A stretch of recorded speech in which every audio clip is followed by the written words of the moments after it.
All right, ladies and gentlemen, boys and girls, welcome back. Harmless Dave here, talking about real music in real time for real people, just like me, just like you, and a special guest today, just like my friend Peter H. Nilsson, guitarist, keyboardist, songwriter extraordinaire. He joins us from, is it Gothenburg, Sweden, Peter?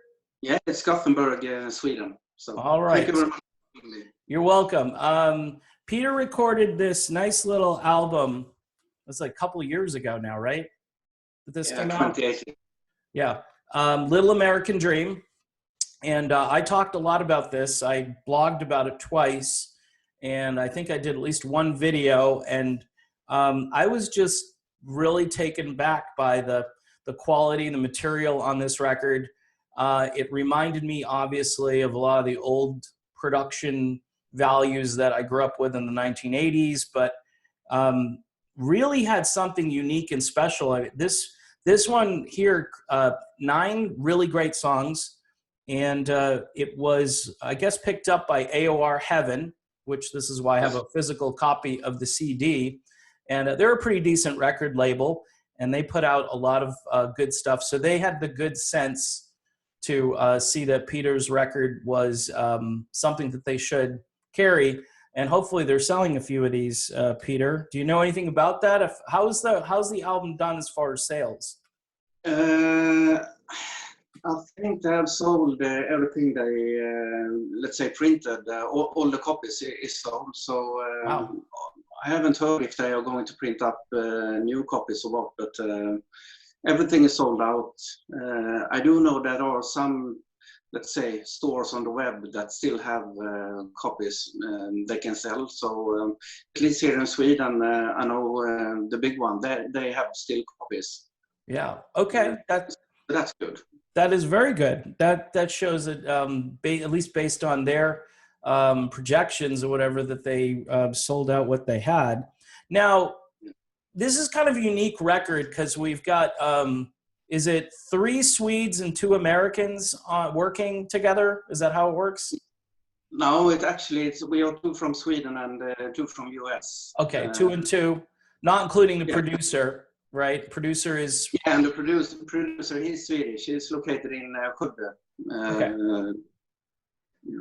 So it's, so it's a little like a modern day version of Foreigner with the...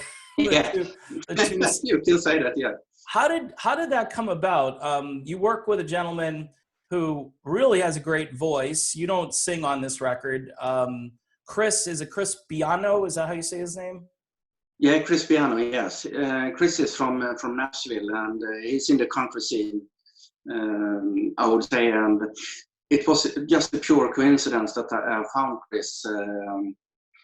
You know, I had the material in my computer and a lot of songs and everything, and I was kind of looking for a singer, and I used to play in a cover band, top 40 band in the mid-90s, and we were among the top 3 in Sweden, I would say, touring all over Sweden and doing lots of jobs and everything.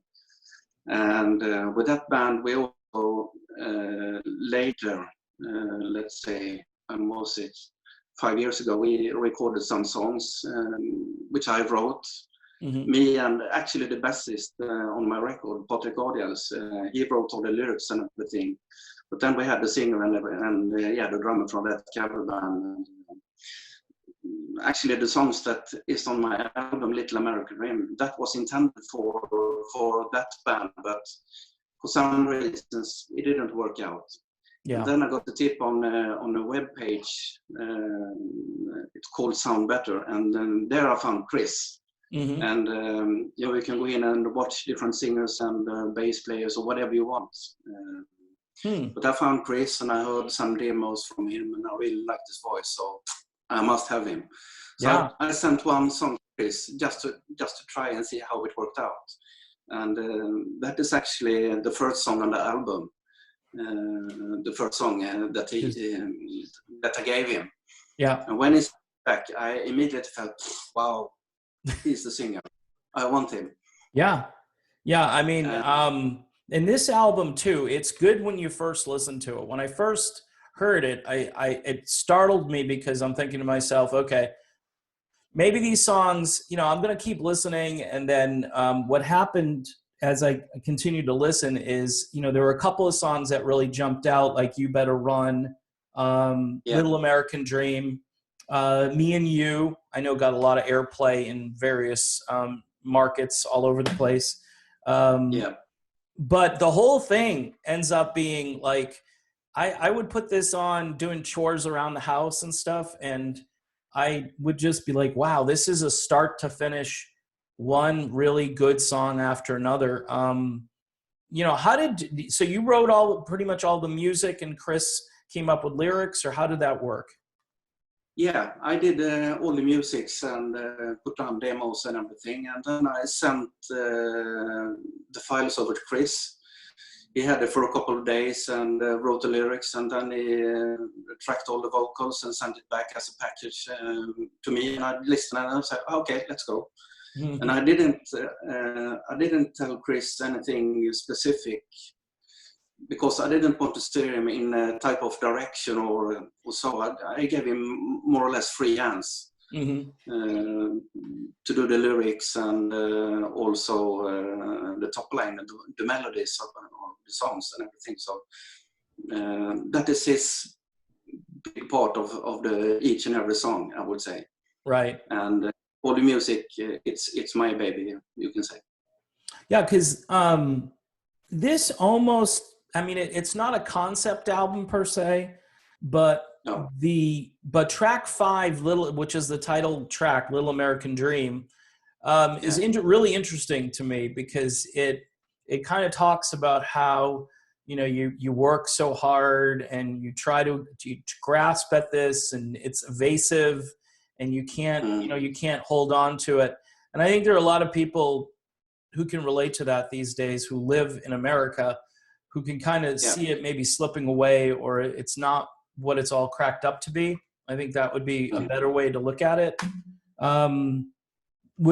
Did Chris, you know, when he wrote that, do you think he had that intention, or was this really catchy lyrics that worked with your really great melody? Actually, I think he has some, there is some truth in it. Because the things, when I've spoken with Chris and everything, I know what he's doing, and he's trying to make a living on the music and everything, and it's really hard, and especially in the US, and if you live in Nashville nowadays, it's really hard to go forward, if you can say, and put it like that. So yeah, absolutely, it's some truth in it, and by experience from all these musicians who used to live out in California, many of them have moved to Nashville, which is, you know, the opposite of what happened in the old days.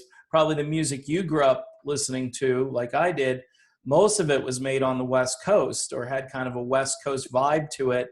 You know, it may have been recorded in New York or in the Bahamas or somewhere, but Nashville really has become the epicenter for everything. People think of country music, but Nashville is way more than that these days, and this album is proof positive. Now you released a new single in the fall. It's called "Can't Get Over You." Tell us about that song, and you're currently, I think, working on new material for a follow-up album. Is that correct? Yeah, that's correct. So regarding my latest single, "Can't Get Over You," that was actually done and finished before I released the single 2019, Come Down. So I have released 2 singles since I released my album, and for some reason I decided to release Can't Get Over You in April this year. That was not my intention from the beginning, because I mean the song was ready and everything, and but then we wrote Can't Come Down, which I released 2019, and then I felt I must release this one, because also Chris loved that song as well. He says it's the best one we have written so far together. Right. I forgot about "Can't Come Down." That was actually the one that was in, I believe, in the fall. and this one is more recent, Can't Let Go of You. Are you planning to put those on the new record, those two songs? Those two will be on my new album, of course. For the moment, I have, I think, 5 songs at the moment, and 4 songs that I will send over to Chris and see what he can come up with. And my plan is to have maybe 10, 11 songs. And all the songs that we do, I don't, let's say, put on crap. Or just put up a song on an album just to have one song. I want it to be good songs. Because I feel the pressure now from, let's say, everybody that is so happy about my music and what we have done. Yeah, I think that. I mean, and that I think what separates this record was, like I said, it was start to finish. I did complain a little bit that there were only 9 tracks because I was so. I like them a lot, and I'm thinking now, you've got 2 tracks out there in cyberspace, and you can at least make a playlist and combine with the earlier material and have 11 songs, but then you'll have another album. So this is like what they call a project band, more or less, because you guys are in different countries. Could you ever see a time where you guys all got together on one continent to maybe perform? Do a live gig? Yeah, I would love to do that, to be honest. But the only way to do that is, let's say, to have some crowdfunding or something to get over Chris and Darrell or Jason on drums. Patrick lives here in Gothenburg, so that's not a problem. But to have, let's say, my guys over from US to Europe, or me and Patrick over to US. Maybe some crowdfunding, or maybe I ask my wife to open up the wallet and let it go. So, well, maybe I could, reach out to some of the fans that I have and see what they think about that when you're ready to take that step. Who knows? I mean, there are a lot of people who watch this channel who enjoy hearing about things like this. So. Hopefully they'll be interested. I wanted to ask you about your influences as an artist. What did you listen to growing up? Was it stuff in Sweden, or was American music an important part? And if so, who were those people? Okay. So yes, I'm quite old. It's actually started when I was around maybe 10, 11 years old. 1973, I heard Kiss for the first time. Okay. And from then on, I worked on Kiss. And then later on, when I started to get more interest in, let's say, guitars and everything, and my mother, she bought me my first guitars, started to play. And then I started to play in a band with some people, and they had bigger brothers and that played in a band and everything, and they showed me a lot of music. And I would say around 78, 79, then I heard Hold the Line with Toto. That's their first record, and from there on I was hooked on Steve Lukather, and he's still my #1 guitar player. So I really like Steve Lukather. Of course I like Journey. First time I heard the album Escape with Journey and Nilsson on guitars, totally blew my head. I like Foreigner, all those bands, all the guitar players and everything. Really love it.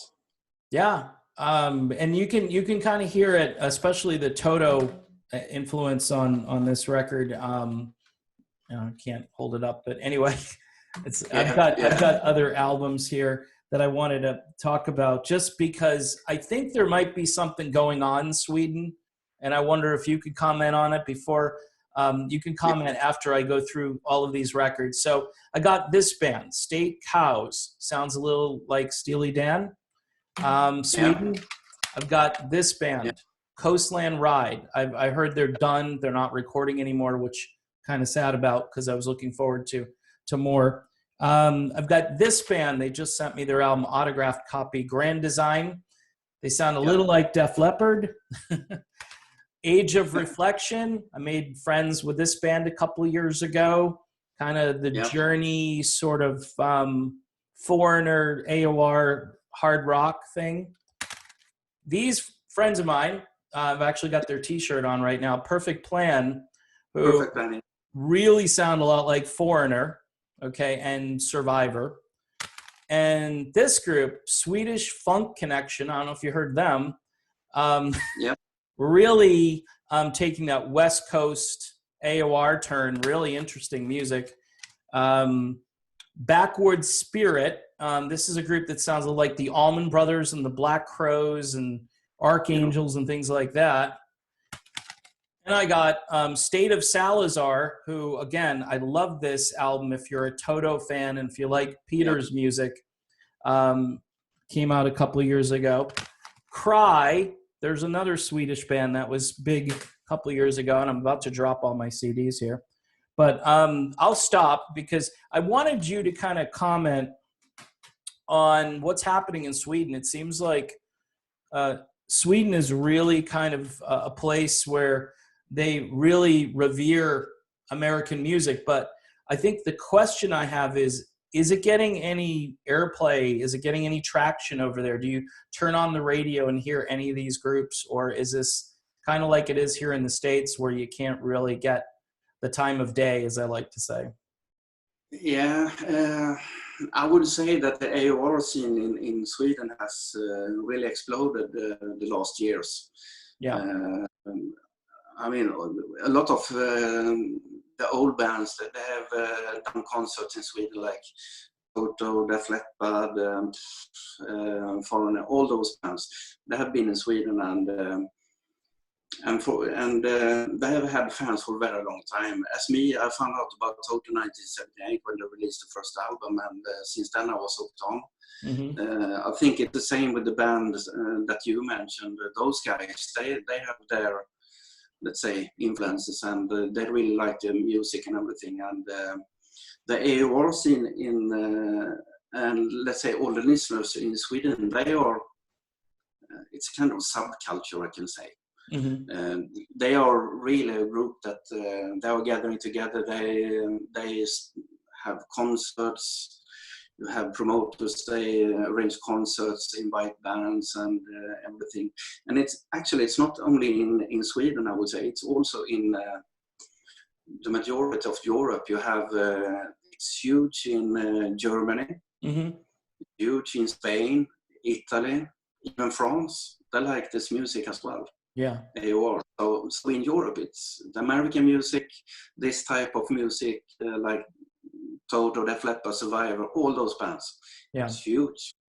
Yeah. And for instance, my song on the first album, You Better Run, that one was #1 on a web radio in Germany for 12 weeks in a row, and I was totally shocked. I didn't understand what happened. So, I mean, it's crazy. And also radio channels in Sweden, they have played my song Me and You, I don't know how many times. And it's the same in Denmark. Yeah. They play it a lot. Even Little American Dream, the song, they play it a lot on radio. So I would say the music scene for AOR, this type of music, it's really, really big. Sounds like it's bigger over that's why I asked the question. I did it more out of my own curiosity because one of the things I struggle with here is my channel is devoted to talking about rock bands that are older and more established. I've got a lot of people that follow me because of Journey and Steve Perry, a lot of fans who are interested in what those artists are up to, some of the soap opera drama things that are happening within the groups. And I mean, you're older, I'm a bit older, and what we've seen already, my whole thing is I'd like to see a resurgence or a revival of the kind of music that I used to hear right up until the early 1990s, and then things really changed a lot after that.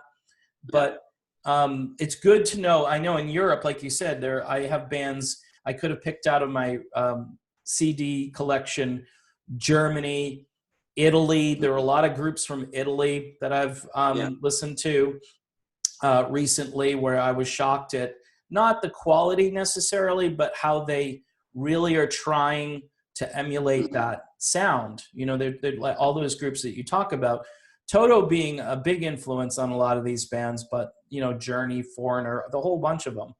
And I guess it's encouraging to me. I did a video one time talking about, guess who strikes again? Sweden, you know, because Sweden has so much going on, and all the musicians that I've spoken with over there, they're really excited about this music, more so than the people here in the United States.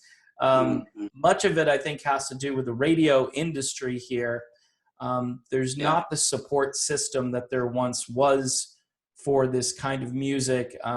There's a lot of hip hop and click tracks and voice correction, audio gimmicks, and it doesn't, after a while, it just sounds like electronic noise to me. Is some of that's going on in Sweden, or is it more organic where people are singing and playing instruments still? I would say we especially in our community, it's kind of old school. Everybody plays their own instruments, and they are really good musicians. But then, of course, you have other kind of, let's say, music on the music scene. It's different, but the music, all in all, in Sweden, I would say it's really, really big, and we have a lot of different bands and artists that you would never have heard of, and different styles, and it's absolutely crazy. Yeah. But I mean, the music, it's a big thing here in Sweden, I would say. The radio, they play a lot of music, support bands and everything, and also music on the channels, and also they arrange concerts, and the televisions there, and broadcast everything, and it's big. Yeah, it's big. That's encouraging. That's encouraging. I guess I can look forward to promoting more music from Sweden and various parts of Europe, which is fine. You know, the good thing about us, I mean, we're about 6 hours apart as far as the time difference, but yet I can still talk to you, and people all over the world can go on the internet and find your album and find other albums that way. I think a lot of the old school people, as you say, tend to want to turn their radio on when they go in the car somewhere and hear this on the radio. But we here in the States, you know, Sirius XM radio is a big thing. And Spotify, people always say, Dave, just you know, go to Spotify. I grew up, you know, in a time where Top 40 was like a mix of everything, and we all had the same experiences. It was like a communal, you know, this week, wonder where that song is on the charts. You know, wonder if that got to #1, or your favorite, you heard a new song and you wondered how well it was doing, and the local radio station was playing it 3-4 times a day, every few hours. And, you know, those days, unfortunately, over here, at least, are, I think, you know, they're not here now, and I don't know if they're ever coming back. I want to switch gears, though. You're a guitarist at heart, but you play keyboards as well. And I was curious as to, you know, you said you got a guitar when you were a young person. Is it Steve Lukather, you says your big influence, but what else do you put into this when you playing guitar? What is the kind of sound that you're going for? Lukather, he's my number one, as I said from the beginning. But then I listen a lot to, I would say, Nilsson. You have Jim Sullivan. You also have. I also like the guitar player in the Canadian band Harum Scarum. he has so funny ideas how to play things, and his sound is absolutely amazing and everything. But you may don't hear the influences in my playing, but I really enjoy him. I also like John Petrucci in Dream Theater. You know, he's so technical and everything, and I'm not, let's say, a technical guy. Of course, I can play fast if I want, but I'm more into play the tone, get the tones right, and get the vibe. If we talk about vibe and tone, Michael Landau. Yeah, he's an amazing guitar player. So I mean, you can hear his influences on me, in me as well, especially on my ballad. He plays Michael Landau's on this album by State Cows. Borrowed Time, and that, I mean, I knew it was him when I heard the solo. I mean, those guys, they're really, I mean, again, a lot of these musicians will recruit people like Michael Landau and Jay Graydon, the guy who was hanging out, David Foster for a while, Bill Champlin, who sings, who if you call him up, sometimes he'll say, yeah, I'll sing on that. And he's, again, a legend. He's got a new album coming out with Joseph, the guy from Toto, Joseph Williams, and Peter Freestadt. This is CWF, and the first song is, if you haven't heard it, go listen to it. You'll love it. I mean, it's right there where Chicago was in 1982. So only one last question left for you here is, so you got the new record, you're working on songs. When do you think you'll finish that record, and when can we expect it to come out so we can all listen to it? I hope 2021, actually. Okay. So I have a couple of songs ready to be sent over to Chris, so he can do the lyrics and do all the tracking and everything.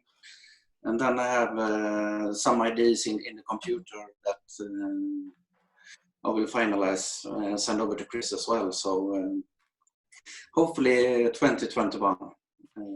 Everything needs to fall in the correct place, fall in place and everything. So now, do you have an ongoing relationship now with the AOR Heaven? Are they going to be taking care of distribution on the CDs again? I don't have direct contact with the AOR Heaven for the moment, but actually I think if I have an album ready, I think that we'll be ready to release it as a CD, right, as well. Right, and so it's good to have that connection with them. It's a couple of months ago since I spoke with George at AOR Heaven. Yeah. And as far as any more singles before the release, or you're just going to keep the two that are out there? And I think I will wait. We'll wait with the more new music. So I think the people have to settle with the two new singles that I've released, and then they have to wait until next year. But of course, maybe I will put out something on my Facebook or on my YouTube channel just to give some people, okay, something new is cooking and everything. So yeah. But I can tell you one song that Chris has tracked all the vocals. That one is amazing. All right, so if you're teasing me again, which is good. Yes. Then I will continue to wait and be excited about it when it comes out. I've not any of these songs that are out. This first album and the other two songs. Again, there's not a bad song among them. In fact, the more you listen to them, the more you're going to say, "Wow, I hope this guy puts out some more music with Chris and the rest of that band." Which, again, bass player, drums. Name off those guys again, because I don't have it in my brain. But tell me about the other players who helped out on this project and who are they all back for the second album? You think? Definitely Chris will be there on vocals. I will also have Patrik Adiels on bass. He's located in Gothenburg here with me. Yeah. Jason Meekins on drums from Austin, Texas. He's already on the song Can't Calm Down, the single that I released 2019. Mm-hmm. He will not be on the new songs because now I have found another drummer as well. And if I speak about Jason, he's really occupied now with other people and so on. So that's why I decided also to try a new drummer. And I found Daryl Nuts in Fort Worth, Florida. And he is an amazing guy as well. And he has played with members from AC/DC, Jess, you name it. Yeah. And he's a monster on drum as well. So, and he's the one on my latest single, Can't Get Over You. All right. And he's a little bit more rockier in his style. Jason is more, Bocaro style and that. Yeah. So, well, I did. Yeah, you notice I did when I sent you back that message about the new track. I'm like, well, this one is a bit more of a rocker. So I think all of the people who watch me will appreciate that because, again, unfortunately, that style of music here in the States, at least being on the radio and being sort of right in your mind all the time, it's not. Yeah. You'll have to go search it out. So, again, I'm going to wrap up here. I'm just going to tell folks again, this is available. You could probably still get a hard copy of it. We know you can definitely download it and stream it.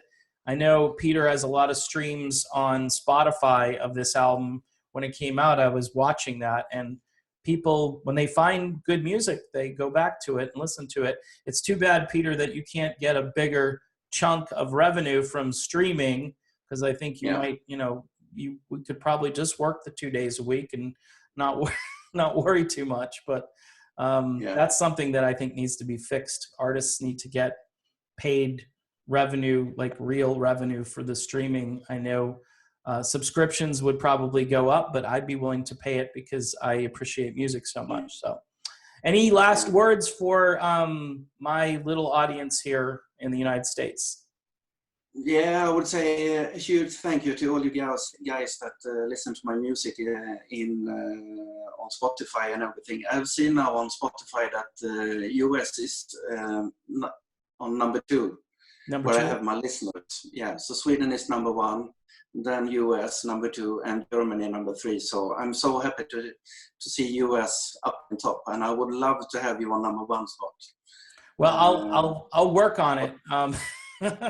I'll work on it. I mean, again, I've been telling people about this. It was funny. I think on one of your videos on YouTube, somebody had made a comment and said, "Oh, the Real Music Observer was right. This is like a really good album," or something so that always makes me feel good when somebody, from here goes to where I recommend and actually give it a try. So, not everybody's going to like everything I like. I've learned that. But when I heard this, I said, I've got to talk to this guy, reach out to him, and form some kind of partnership. I'm trying to do it with other groups all across the planet, and hopefully that continues so we can all help each other find the best music possible. So, Peter, I want to say thank you for coming on. I know you're, again, probably have lots of stuff you've got to do, and you're 6 hours ahead of me. So enjoy the rest of your day and stay safe. And thank you so much for coming on with me on the show. Yeah, you're more than welcome, David. And thank you so much for having me on your show. So really appreciate it. All right.